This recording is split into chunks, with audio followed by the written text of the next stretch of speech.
Hello everyone, सगळ्या concept easy आणि simple वेमध्ये सांगणारी मी वैष्णवी.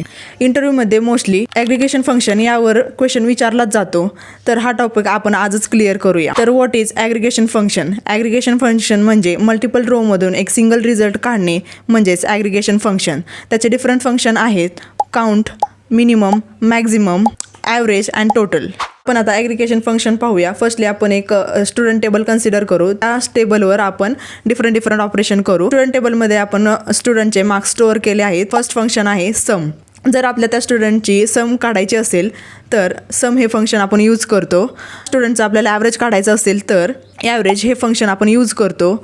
जर आपल्याला त्या स्टुडंटचे मिनिमम मार्क्स फाइंड करायचे असतील तर मिनिमम हे फंक्शन आपण यूज करतो.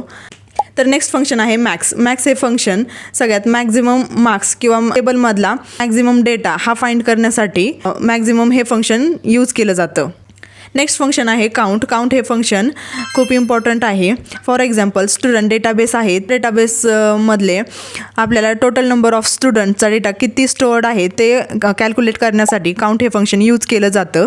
फॉर एक्झाम्पल कॉलेजमध्ये स्टुडंटचा डेटा हा थाउजंड्समध्ये असतो. तो एवढा डेटा आपण स्क्रोल करू शकत नाही, त्याला खूप वेळ जाईल आणि त्यामुळे काउंट हे फंक्शन यूज केलं जातं आणि विदिन अ सेकंड त्याचा आपल्याला आन्सर मिळतं. That's why it is very important function. If this help you understand better, then like, follow and share it to your friends.